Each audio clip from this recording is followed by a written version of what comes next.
This one photo, I could only see that one photo. All the others were kind of, yeah, nice. Whoa, wow. I pick it up and I go, he's stealing from the evidence room. And they look at me and they go ahead. I said, he's stealing ammo. He's got 2 barrels of something to blow up the town. But he doesn't live in this state anymore. He moved to Pennsylvania. I was pulling the thread, and more would come if you keep going over it. And I learned that that's what detectives did. They went over and over and over, and more would come. And they said, he works in the evidence room. I said, nope, didn't know that. And they said, well, what do we do? I said, you get somebody in the evidence room. Go in. What time does he show up? 7? Yeah. Okay, so about 5 a.m. you go in the evidence room, you hide, and you will catch him. And they did. And so next thing I know, I got a call from the guy I was working with. He was in Pennsylvania at the home with a search warrant with the FBI. And it's kind of funny, we recall these things a little bit differently. And he's telling me they found all the evidence. I said, what about the 2 barrels? He goes, oh, it's not in the search warrant. We got to go get another one. And there it was. I have no clue what I'm doing. I wait. I do that driving in a car looking for the killer, and drove once out in another state to the killer's door. Don't ask me how I knew. I don't. I'm led. You're listening to The Thinning. Let's see what opens up. Thank you so much for bringing me on, because our pre-conversation really has me connecting all the dots. Well, thank you. Okay, so yeah, this is going to be good because for those of you who don't know, the way this often works is that we two people we meet each other online, and then if we talk too much ahead of time, if we debrief a little bit, and kind of how'd you do and get to know each other too much before the interview starts, we kind of act like we know each other, and the interview isn't as good. So Nancy and I agreed that we had to hold it and stop and get into this when the tape was rolling, so to speak. So you've got an incredible identifier, and that is psychic detective. But more than that, I want to talk a little bit about what we were talking about as we got started. You're the daughter of an engineer, yes? Absolutely. And you liked making crystal radios. I loved it. I loved all of it. My father would bring me home puzzles, metal puzzles to solve when I was about 4, 5, 6, 7, 8 onward. He was an engineer with a 4th grade education, and he was the head engineer and ended up in top secret work on rockets. So he was a natural. And I am blessed with his loving me to solve puzzles and not giving me the answers. Well, this is indeed interesting, and I'm always curious about how people are brought together and have some commonalities that, especially when when this medium is rolling, you can kind of see our minds getting blown in real time. Now, your father worked on classified work with rockets. Mm-hmm. My dad worked on classified work around nuclear weapons. Yeah, rockets and missiles. Thank you. That was his job behind closed doors. Yeah, right. I don't know which one's worse. It's like the nukes are bad because they're nukes, but then you've got to have a method to deliver them, which is the missiles part. So well, that's fascinating, and wow. and both of us can kind of chat a little bit about how you pick up things by osmosis. You pick up a certain kind of curiosity. We've already identified that we don't like. We're not very fond of acronyms and insider speak and things like that, and that hopefully will make for a better listening experience when this podcast gets rolling. So, Stephen, you just connected so much for me in that sort of a space because my father was uneducated. His father refused to allow him to go to school after the 4th grade. Doesn't matter why. But then he taught himself carpentry. He taught himself how to make diagrams. And I always wondered where I got what I thought of as the renegade. Because call me Nancy when I'm a nurse, administrative nurse, director of nursing, top jobs. Call me Nancy when I did 1,000, 2,000 weddings in 8 states. My name is Nancy. It's not Weber. It's not Orlin originally or Fuchs. I've been married before, or any of them. Just my name's Nancy. And I get it for my dad, and I didn't realize it. So thank you. You're connecting dots all over the place. All right. Well, then my job is done. We're done with this conversation. No, okay. So this is cool because I think connections are part of what happens when we and I would not consider myself to be I don't know, maybe I'm a little intuitive, maybe I'm a lot intuitive. It's just not something I really thought about a lot. It's not something I've considered a lot. I've become very curious about it of late, and any viewer or friend of mine will know that part of my struggle is just I've been a clergy professional for all of my career, closely tied to the church, love-hate relationship with the church, and the part that I can't stand is how limited the conversation is around issues of spirituality. And that's really why I'm doing this. I want to have those conversations, and I want to have them publicly, and I want to ultimately give people, permission to, and I don't think I need to give anybody permission. We do what we want, but give, a kind of a clergy sanctioned, permission for digging deeper and probing and asking real questions. So what did we just have a kind of an intuitive moment there where we connected in a way that we couldn't possibly have done otherwise? What do you think? I think from the very first, when you asked for me to come on, your subconscious, let's say, and any other part of you intuitively knew this would be an interesting match in conversation, because you're gathering knowledge all the time, but it's so deep within us that we think, oh, I just had a hunch. A hunch is not just a hunch. So you're very intuitive, obviously, but labeling, and I think you brought it up with, what I think of as legalese, medicalese, all the E's, all the ways people like to give jargon to prove some expertise in something. And you're seeking more like-minded about your search. And I'm seeking the same thing. I have found and became more incredibly close friends with a detective that I met on a podcast, a detective who read my book. We've become best friends because we are seeking each other. There's a part of it that is in what I call the umbrella, and is the light keepers. And Marilyn Ferguson wrote about it in the Aquarian Conspiracy in the 1970s, and then created the Brain Mind Institute, I think, on the West Coast. And that's when all the different spiritual institutes began. Esalen and on Spring Center in New York City, Open, I can't even remember, Open Center or something. Ralph White was the founder. We were friends. So it's really the connections we all seek, not so much to prove we're right at all, but to prove it's a quest. And it's a fascinating one. Yeah. Yeah. I'm your profession. One of the professions that you've held is as a nurse, right? Mm-hmm. And yes. The medical profession is full of lingo.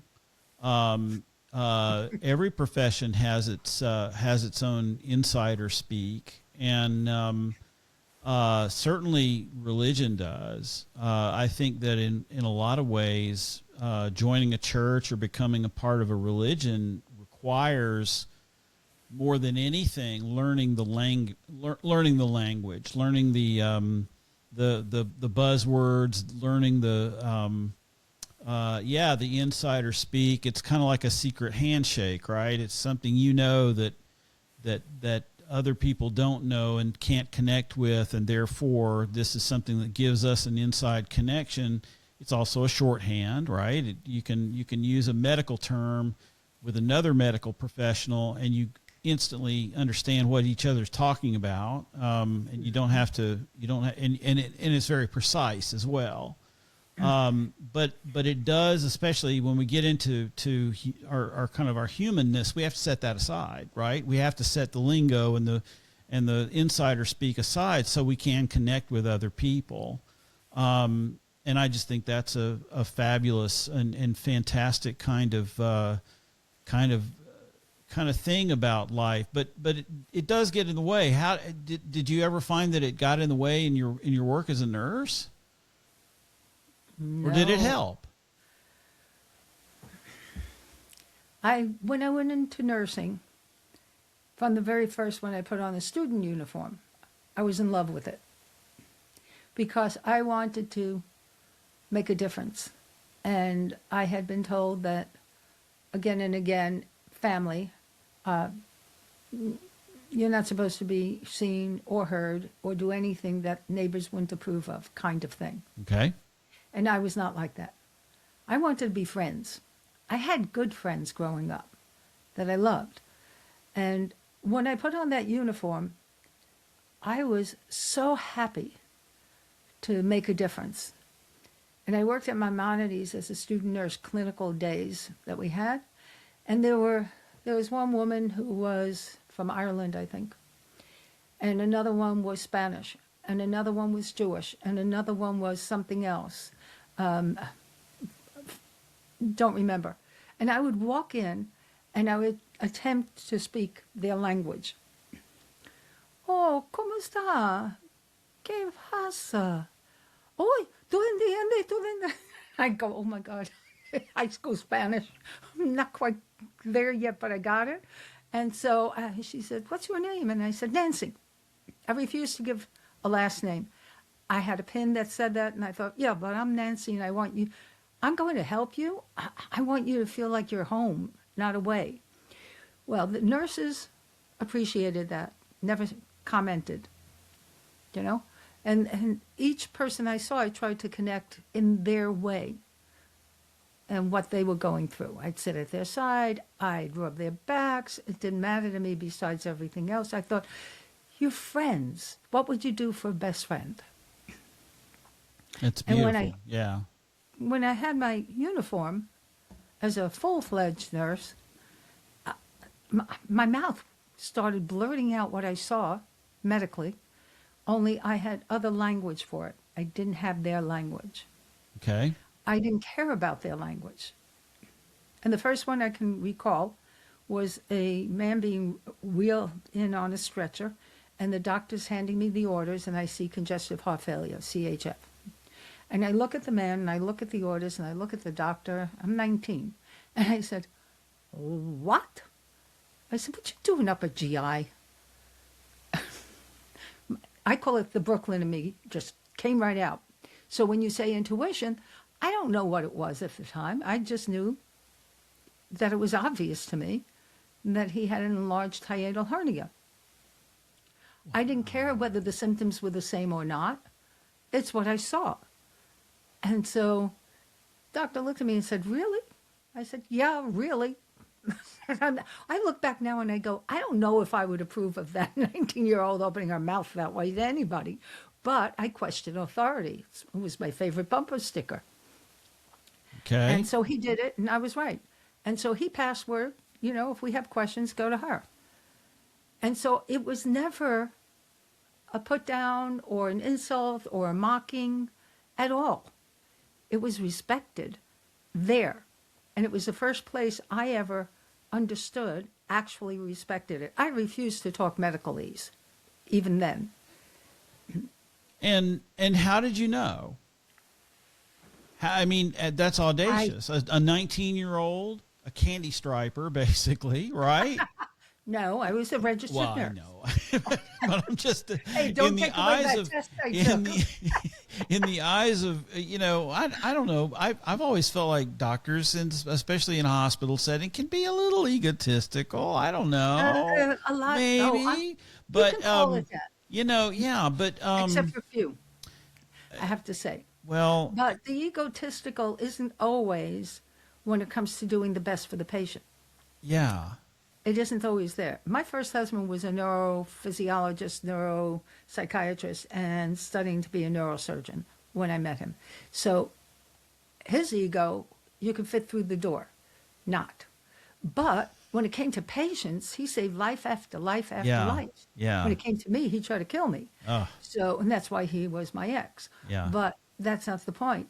His group, in fact, the chief of neurosurgery, Dr. Hubert Rasimov, and Albert Einstein, then Jackson Memorial, created CAT scan formulas, was the kindest, gentlest soul I knew. mm-hmm, He would not talk medicalese with us, mm-hmm. with anyone. If he did, it was between neurosurgeons when he Interesting. was creating something. He sat by my side when I was injured and said, "Don't trust us, dear." I said, "Okay, I don't." He said, "We're great at removing tumors from the brain, from the spine, but when it comes to anything else, we're experimental. Just never forget that." Wow, what an Right. admission. Well, I find that when you're behind the scenes, the truth comes out. And I had some amazing behind the scenes as a nurse. You get to overhear also. And there were doctors who would not take full volume for money. You know, one of them even had turned his garage into a laboratory for research. And was just such a kind, caring soul, and was sweet to everybody, and wouldn't order things for patients if they don't really need it. And some patients would get furious about, "Yeah, but my other doctor wanted me to do all that." And we called it the gold-plated lab test for money. You would, I mean, it is an environment where expertise is valued.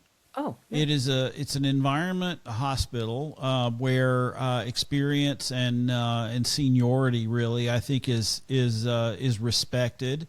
And again, I'm back to this 19-year-old girl who says, "It's not that, it's this." How did you know? How did you know? I had known that kind of thing my whole life. So growing up, when I was little, I could see a baby growing in a woman's belly, and told her, and she said, "The only person who knew this besides me is my doctor." And it was 6 weeks pregnancy. I had a voice on the other side from the time I was born till I was about 13. Tell me everything I saw, what it meant. Literally would translate it for me. Whether that's me, my soul, my spirit, or a real other side being, I have no clue. I can take it as real because it gives evidence and proof. But that doesn't mean my interpretation of what it is real. So I knew when one of my best friends, 3 boys on my block growing up, he was 12 at the time, and I knew he'd be dead next year, and that he had some very serious illness. What I could call it, I had no words. It was leukemia. But those things were happening all the time for me. I could hear a radio 2 weeks before something was on announcing a world event. And so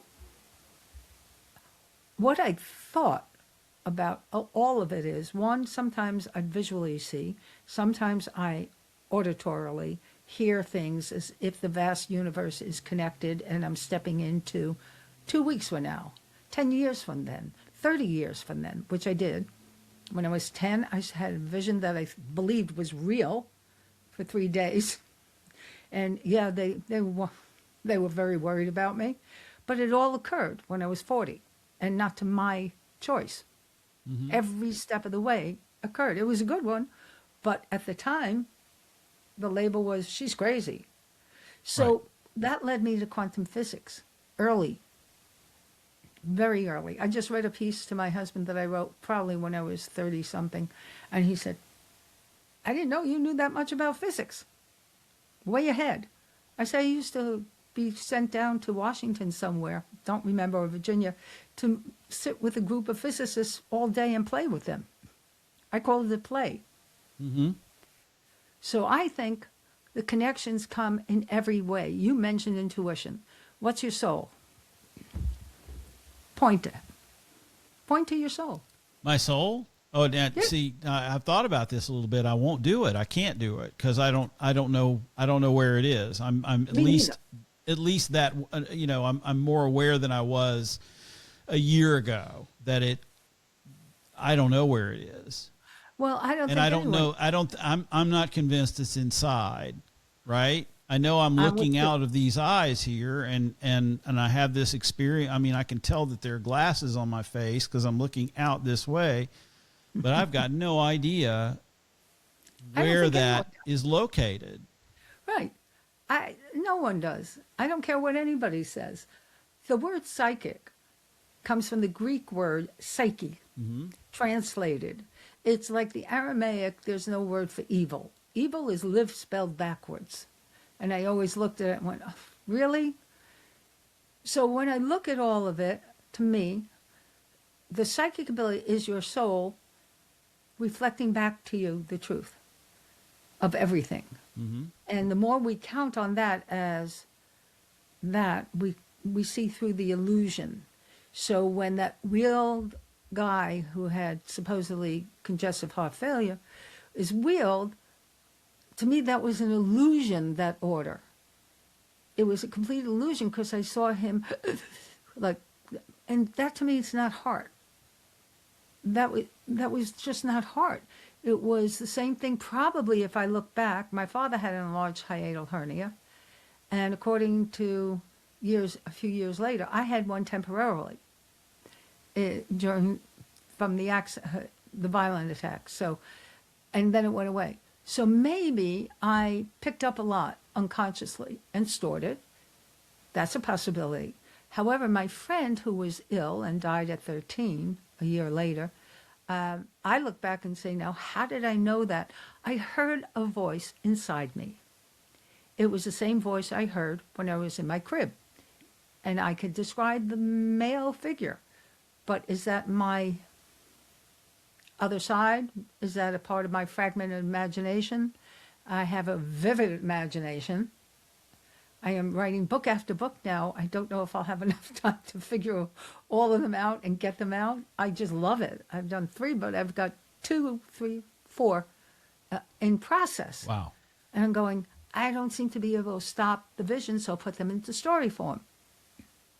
So I don't know. I think the soul is as part of what I call the universal algorithm. The universal, and I don't mean our universe, I mean all life force. Whatever that is, whatever created life, period. And so I look at it that way rather than get into, I can figure this out. I don't think I can. I don't think I know anything about it. I just know it feels good to feel like all life forms throughout all universes are truly part of the same web.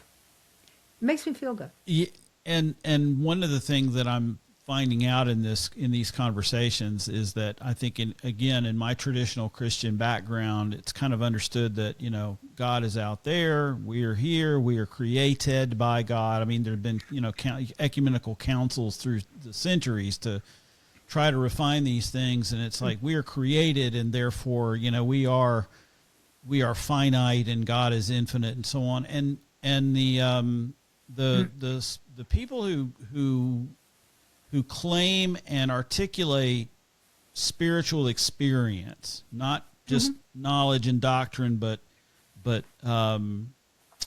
experience, see it the other way. It's not. We are not finite. We are connected to and actually incarnated infinity and connected to all of it, and that's pretty. I have to go back a little bit though, because I don't want to lose this thought. I have, as a pastor, I go and a lot of my work is going to hospitals and visiting people that are going through various trials and tribulations in hospital. And I've been put in some situations where people were either about to die or people thought they were about to die, or in some cases they did die. So one of the things that I noticed, that I started noticing and picking up on, and again, you can probably tell I'm a really cerebral person, man. It's all down to trying to figure it out and make sense of it. And the intuitive, the connection, the emotional connections are not always what they should be. But I always felt like there were times when I go into a hospital room and it would be full of people, full of relatives, full of family members, and the person was hooked up to the every single machine that they could possibly bring into the room, and everybody's sitting around waiting for this this person to die, and they're all saying their goodbyes, and I could walk in and go, he's not going to die, he's going to be fine. And he ended up, hard recovery and so on. But, several instances where that person just lived on and got better and carried on with some form of a normal life. And the others happened as well, where I'd walk in and everybody was not really taking the situation all that serious. It was a common kind of hospital scene. And I knew, they're not long for this world. Mm-hmm. And I could just tell. And I don't know that I've ever been wrong, but at the same time, I'm also not real quick to pronounce that. I'm not, I take it really seriously, because what if I am wrong? What if that's not, no. Okay. I just want to unpack that a little bit with you. Yes, I want to. Oh, wow. Okay. So you and I have had a lot of similar situations. I lived with two of my best friends dying. My girlfriend Phyllis, Jewish. I sat by her dead body to protect it. That's her. She believed in it. Mm-hmm. I dressed her for the funeral. Mm-hmm. I spoke. My other friend, I did several of them. Their memorials.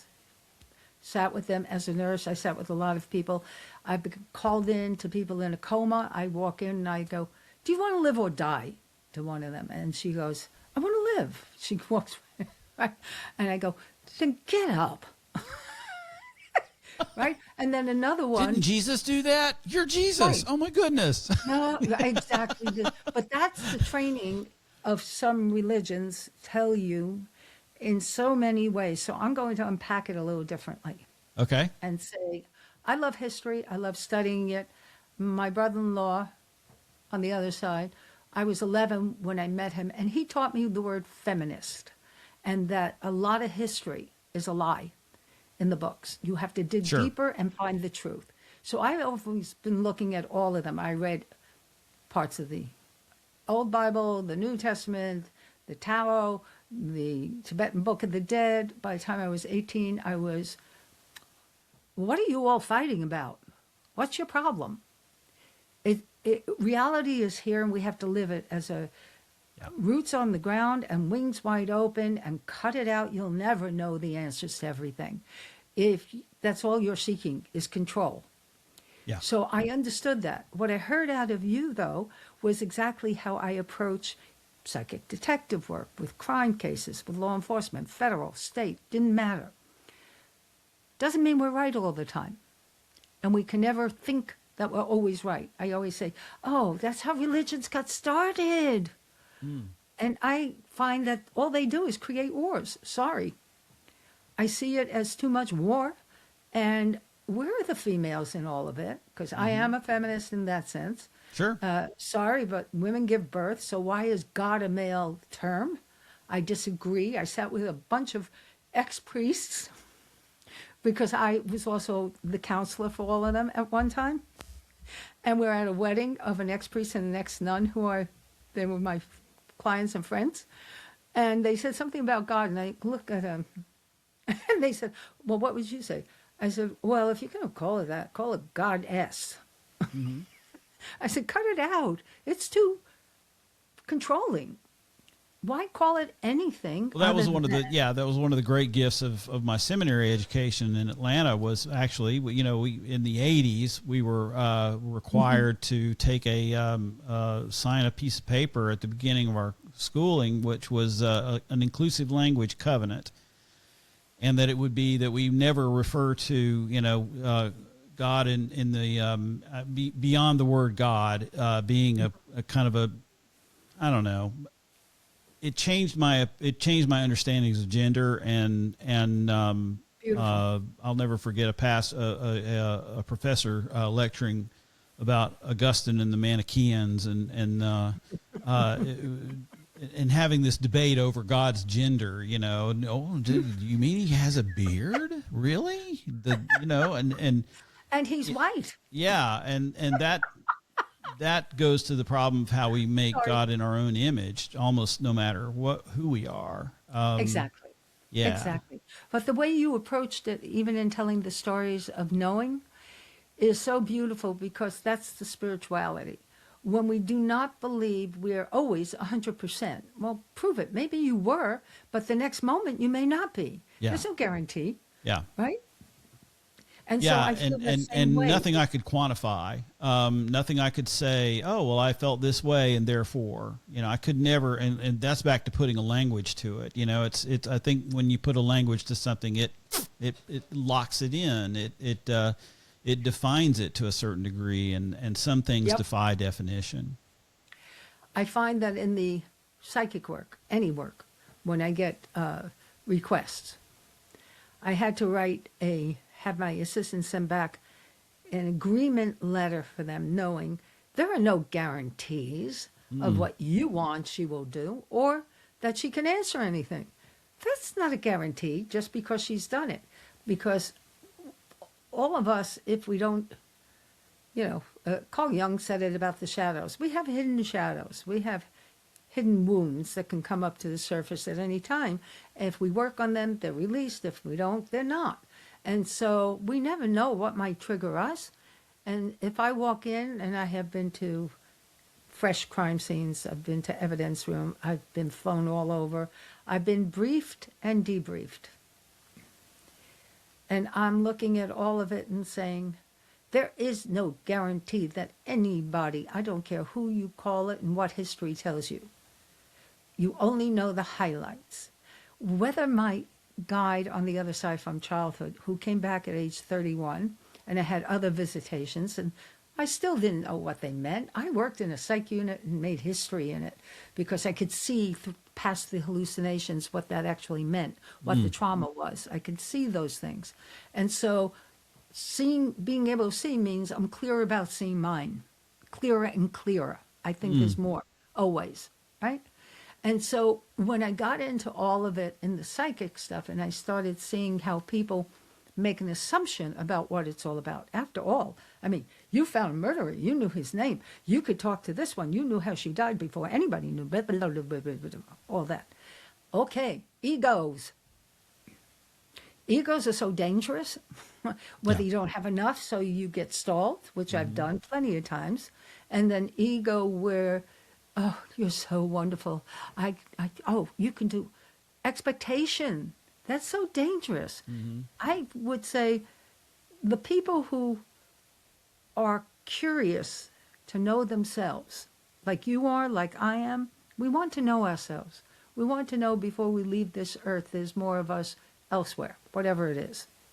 That there's more of that state of presence, not mind, because the mind's a machine. It's your brain. I look at it that way. I can change it. I can download differently. But where's it all coming from? That's the soul. That's the unique, what would I call it? The hub of your spiritual existence is beyond the form. So I guess for your work as a psychic detective, I bet that that errors and omissions insurance is really expensive, isn't it? I'm sorry, it was the only.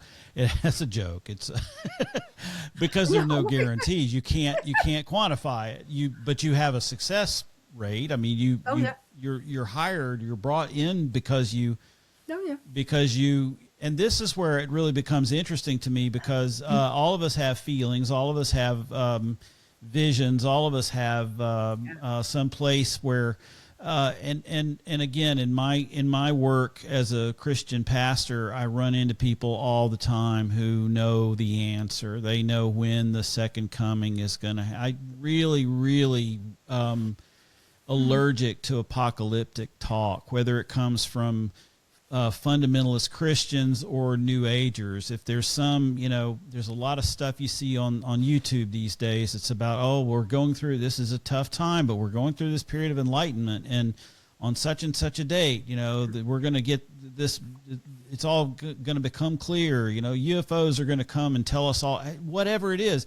I am allergic to apocalypticism, no matter what it looks like. I love you.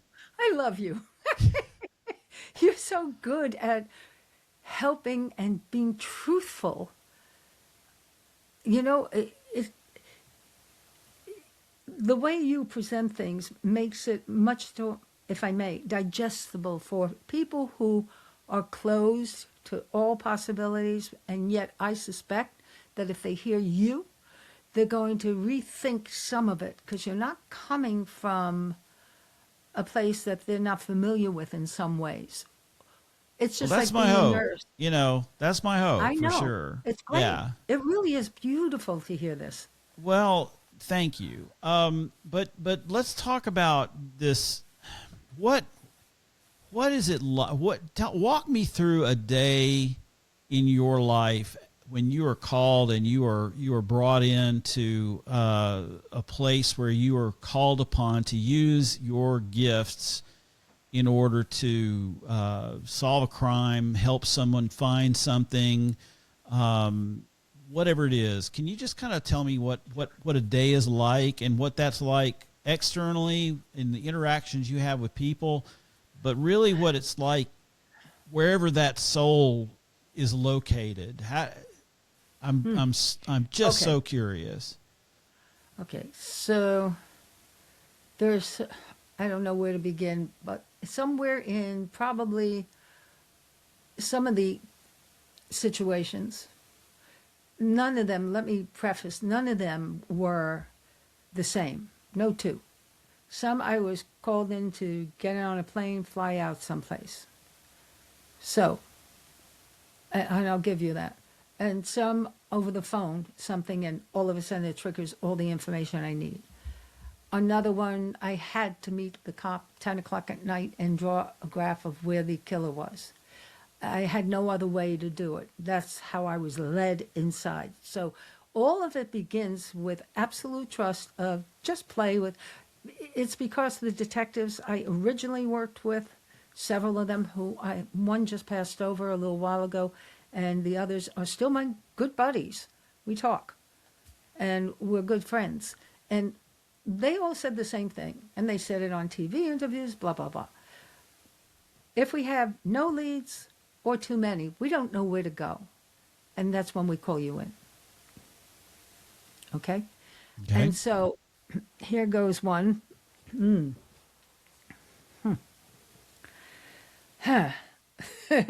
I'm thinking of one that occurred in a town I happen to live. I just had an urge to pick up a phone and call the detective I worked with a lot. And I called him and I said, I need you to get over here right now. In my mind, I had no clue, but I trusted the compelling feeling I had of, you can't talk over the phone. He said, well, just tell me. I said, no, that's the whole point. I cannot tell you over the phone. Get over here. Next thing I know, he, the chief of police, the captain, lieutenant, and him, and were there, four of them, I think, in the room, in my living room with me. And they had photos, but they didn't tell me that yet. So we're sitting in the living room. My mind always goes to, when I'm in that space, just being present. Nothing else. I'm not thinking, I'm not doing, I'm just there, waiting. Like waiting for a movie, I always say, that you have no clue, but the movie's going to begin, you don't even know what it is or how, and that's the mindset I get into. It's work. I put everything else aside and just be present. And so they hold up this little, they looked at me and said, why not over the phone? I said, because, Chief, you were bugged. And he said, how do you know? I said, please, you already know how I do my work. Don't ask me. I don't know how I know, but I do know you were bugged, right? And they hold up a little bug, little black little thing, gadget. And I said, can I hold it? And they said, of course. So I'm walking back and forth holding it, have no clue what I'm doing, and I don't care. I figured, hold it long enough, something's going to spill out. And oddly enough, because I know the date, and you'll know why, but this is like 30 years ago, easily. September 11th, Radio Shack, Morristown. They looked at me, and they said, we know it's a Radio Shack. I said, good. And so the chief assigned me to go with the guy I worked with to Radio Shack Morristown with it, and we found the receipt. And it was exact, and we could trace who. But before that happened, when we were closing that day in the living room, they bring out 29 photos, their entire police force, dispatchers also, everybody. They line it up on the couch. I'm looking at them. And only one feels like it is so out, you know, like Where's Waldo? Mm-hmm. The book, right? Or for those who don't know, what's missing here or what's here that shouldn't be. There's a little game with photographs that my son brought me one day. And I said, the desk lamp is the murder weapon. He said, how do you know? I said, the desk lamp isn't seated where it's supposed to be. And it's a heavy blunt instrument, and there was blood on the wall, so it's got to be. And the killer has to be, bop, bop, bop, bop, bop. Mm-hmm. So that's how I was doing the same thing. And this one photo, I could only see that one photo. All the others were kind of, yeah, nice, nice, nice. Whoa, wow. I pick it up and I go, he's stealing from the evidence room. And they look at me and they go ahead. I said, he's stealing ammo. He's got 2 barrels of something to blow up the town. But he doesn't live in this state anymore. He moved to Pennsylvania. And everything was just coming one after. It's like I crocheted and knit for years and years and sewed and did all kinds of things. And I always say when you made a mistake, you just kept pulling the thread and better will, you redo it. So that's how it always felt to me. I was pulling the thread and more would come if you keep going over it. And I learned that that's what detectives did. They went over and over and over and more would come. And so I drew this whole image of how he was stealing everything and selling it across another state to criminals. And they said, he works in the evidence room. I said, no, I didn't know that. Mm. And they said, well, what do we do? I said, you get somebody in the evidence room. Go in. What time does he show up? 7? Yeah. Okay, so about 5 a.m. you go in the evidence room, you hide, and you will catch him. And they did. And so next thing I know, I got a call from the guy I was working with. He was in Pennsylvania at the home with a search warrant with the FBI. And it's kind of funny, we recall these things a little bit differently. And he's telling me they found all the evidence. I said, what about the 2 barrels? He goes, oh, it's not in the search warrant. We've got to go get another one. And there it was. So that's the step by step, meaning I have no clue what I'm doing. I wait. I do that driving in a car looking for the killer, and drove once out in another state to the killer's door. Don't ask me how I knew. I don't. I'm led. It's the only way I can think of it.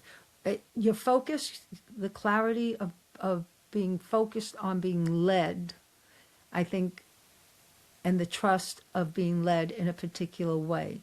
I know the kind of zone head I'm in when I am being led and when I'm not. When it's my stuff, when it's not. And you just know. but I don't know I'm right. Right. Until you There's are. no guarantee. Right, until you prove it. Proof. So I don't care what anybody thinks that I'm right or wrong or whatever. To me, evidence, I've been in courts many times, not just for myself, but for a lot of people. And one of my closest, dearest, hearted friends is the founder, director, and doer of everything of the Crime Victim Law Center of New Jersey, 30,000 pro bono cases. His son was murdered 35 years ago at age 17, rescuing a woman who was being murdered. And so he left his attorney, partnerships, etc., and opened up this then. He is the founder in the state of the Crime Victim Bill of Rights. Senate, Congress, everything was passed a long time ago. He is Yeah. somebody who's done this throughout the nation. And he wrote a civil crime victim rights reference book for judges and put the second reference book out just now. And I got a copy because I'm in it as a recommended tool, but so are others. And it turns out people who've gone through serious trauma either close down or open up more. And he opened up more, he and his wife.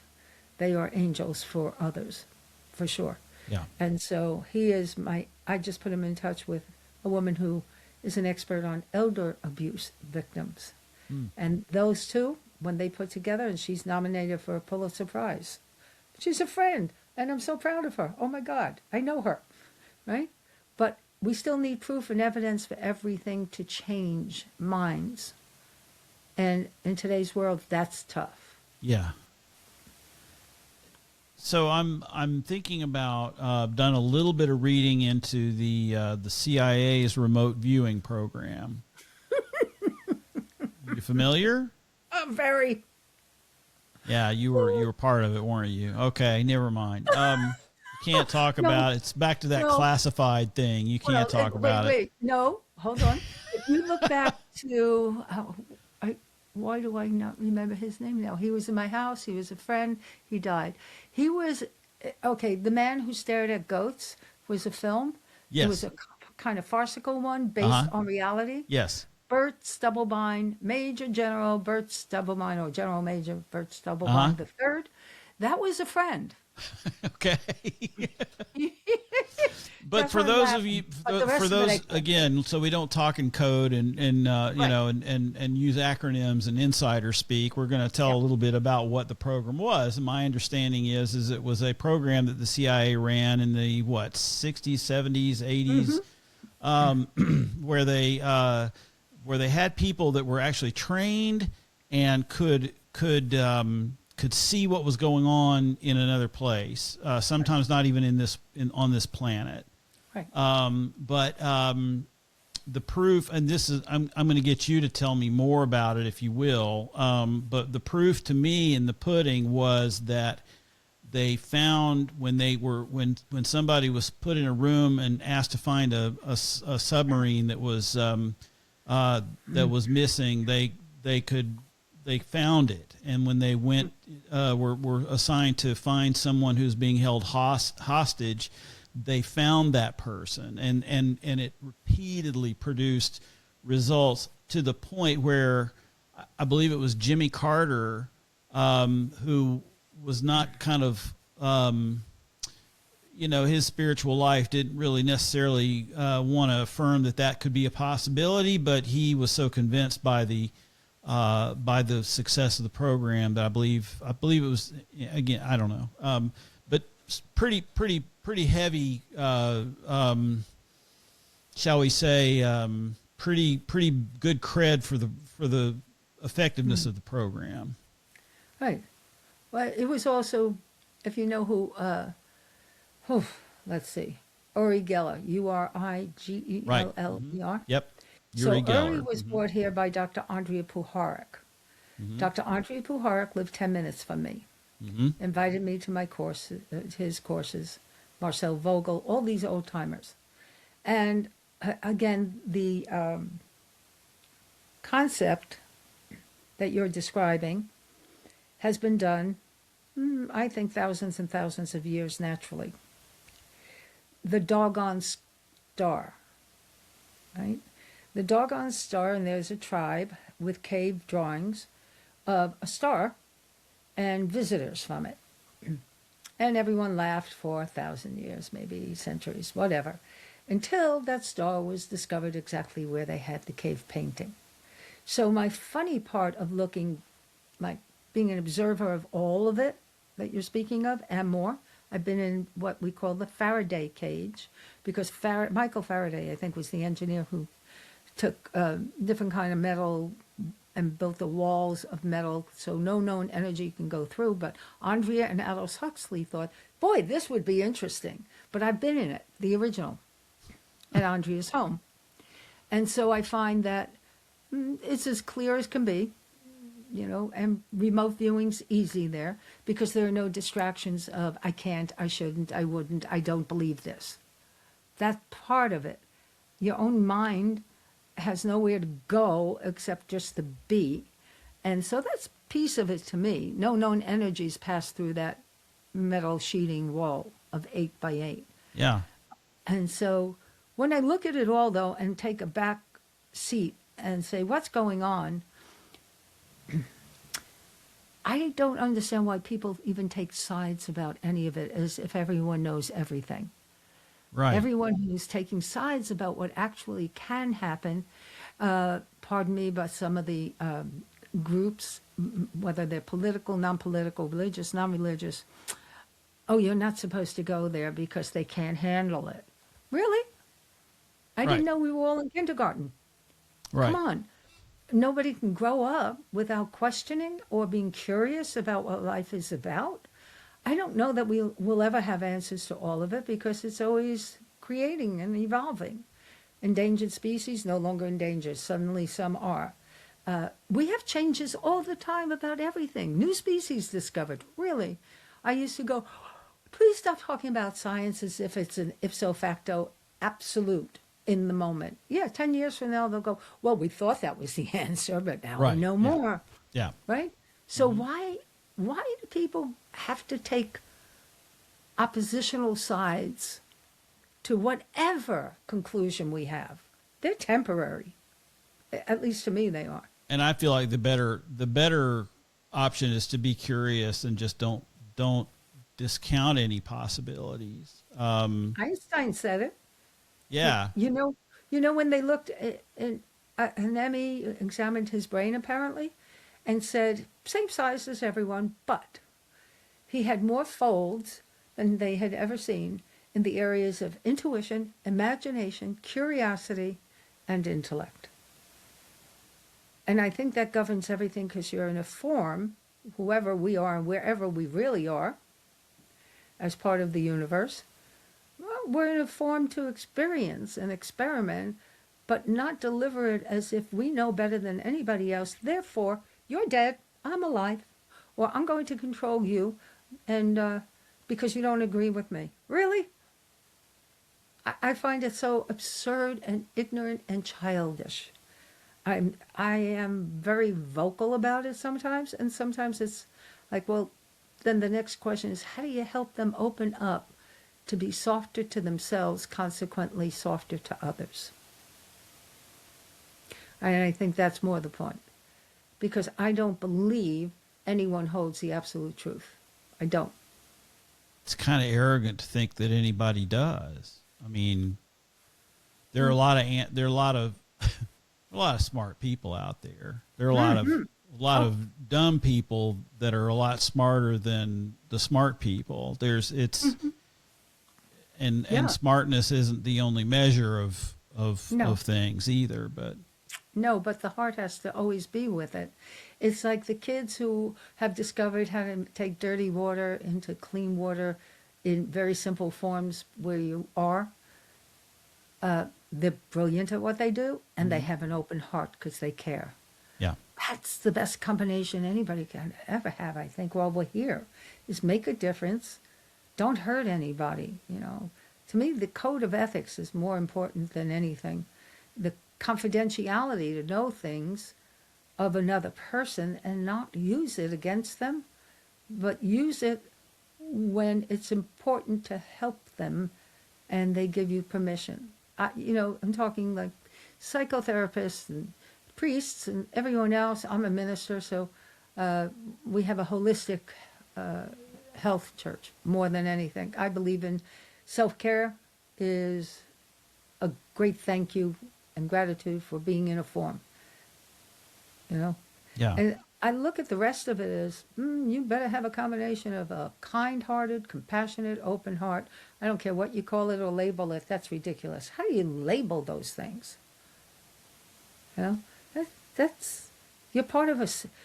If you don't, it means you don't know that we all are a network, universally wireless. Always has been, always will be. It's just is. So we're going to get back to that piece right there, and we're going to talk about quantum physics, which you mentioned earlier. Now, again, I have to play the skeptic a little bit on this show because that's who I am. And another thing that kind of drives me nuts about people in the spiritual community throw around quantum like it's every, well, we can do this because we're quantum. We're, and they don't know what I don't know what it means. Nobody knows what it means. Quantum physics is the most insane set of ideas. Nobody understands it. So how can somebody who doesn't know how you know what I'm saying? And it is kind of thrown around, but there's also there's a piece of it. There's a piece of it, we're talking about. I mean, I don't understand it, but the whole idea of quantum entanglement would seem to indicate that if consciousness is outside of us, and like Professor Donald Hoffman says, it's kind of what all material comes from. It's the origin of all things. Then there's got to be a method by which that operates. You ever thought about any of that? An awful lot. My husband read some pieces I wrote, and he said, "How did you know all that physics? You never studied it." I said, "I studied the universe. I don't it's common sense, yeah." Right. Yeah, thank you. So I remember being in 7th grade, and my cousin was about 3.5 years older, and he's got a course in physics in high school. And he's struggling. He's sitting on the stoop with me. And I said, "What's wrong?" He said, "I can't figure this out." So I look at it. And I think, oh, well, I want you to picture a ride on some adventure thing. And that angle and this and if you put enough force behind it, I'm doing mechanics, right?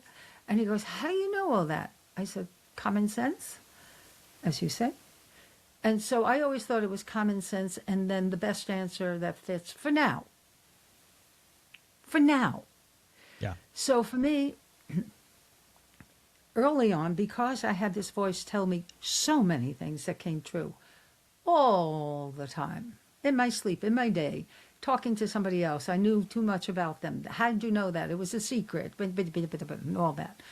People would show up suddenly. My aunt, who never visits me in person. Never in my life as an adult did she. That one time. I see my grandmother from the other side. I'm talking with her. So my conclusion when I decided to even look at this at all, it was after my second child was born, and I had a lot of need to just go deep within and discover and be good to my kids.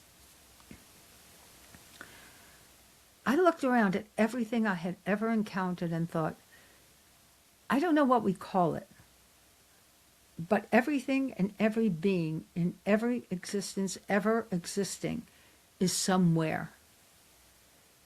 And then I found it was called Caesar's last breath. That the last molecules that he breathed, every other being has taken in at some point. And I thought, well, that makes sense to me. Energy never dies. Oh, wait a minute. I'm going to practice what I think. So I gathered about 10 different things, items given to me, and I held them, and I wrote anything that came to me, and then I contacted them. And all of it was true. Every single one of them. Whether something happened to them years ago or something going to happen, they called me back on. Or how did I know what just happened? Or what they were thinking, anything. And I thought, well, I know I'm not the only person doing this. I bet we all do it. So I went around asking people, have you had any recent conversations in your head with somebody? Oh, yeah, my aunt. Do you write it down? No. Would you do me a favor, write it down and call your aunt and see if any of it makes any sense? You can just say, you know, I had the funny thought, and just see. And from that, I began to laugh because I had a cat who understood more of all of it. And so we had a lot of birds in Westchester County that were rare and unique in my area. And one of my neighbors saw that one of them was by me and her mom was an Audubon Society lover. So the woman comes over to see a titmouse, a bird. And my cat, who I knew was an ancient being, we spoke together easily. And I looked at him and I said, Moo, if I let you out, can you find a titmouse for her because she's interested? And the woman looks at me like, oh, what did I fall myself into? He goes out, he comes back with the titmouse in his mouth. I open the door, he walks right over to her to show, and she screams. And I go, Moo, she does not get it at all. So he walks out. Now it's the screen door, she can see everything. And the titmouse, he opens up the mouth, sits on top of his head. And she's looking at me, and I say, I guess you want to leave? And I thought, what people don't understand is stop making assumptions about the connections. Yeah. Every being is connected to every being that ever lived, ever will live. I have no idea what we call past lives, what it actually is, but we have the information from it, whether it's our genetics, whether ancestral history, whether it's really past lives. Is it the same as Nancy was? No, I don't think so. So I go through all of that all the time, but I believe there's connections all over universes. So if people from another planet or beings from another planet, and I have seen some of it, I go, and what's the big secret? Existence? It's all about control. We have to be the only ones and very special. Yeah. Yeah. So when you talk about CIA, when you talk about all of it, and quantum physics, and I'm going, yeah, it's everyone's digging deeper to find the answer. But to me, again, although they may even be right, but it may change because they're not in control of what creates everything. So I don't know that we'll ever have stagnant answers or stable answers. Sounds good to me. I'm with you. Yeah. It'd be kind of dull if we figured it all out, I think. Oh, well, we'd create monsters, I assure you. Oh, yeah. I'm gonna wrap this up now, and I'm gonna also and I'm terrible. I apologize ahead of time that I'm terrible with follow through, but I really would like to continue this. I would really like to have a chapter 2 of this conversation at some later date. Me too. Yeah, huge. This has been exactly the kind of thing I've been looking for, which is to have these kinds of open conversations. Where, frankly, it's selfish. I want to have my mind blown, and I'm thinking maybe that by doing that, other people's minds might be opened a little bit as well. You are a gift. You are an absolute gift, and thank you so much for spending this hour with me. You are such a relief. Please let me tell my wife that you said that. Well, I'll tell my husband what you said. So there. Okay. Well, there we go. Our stature improves day by day with each other's help. Yeah. Well, you can actually tell your wife that you connected more dots for me that were remarkable. Well, thank you. I'm glad that could be I'm glad it was mutual. Yeah. It's a catharsis for me. So thank you. This is great. I so enjoyed. Well, Nancy, I hope you have a fabulous rest of your week, and let's please be in touch. Let's stay in touch.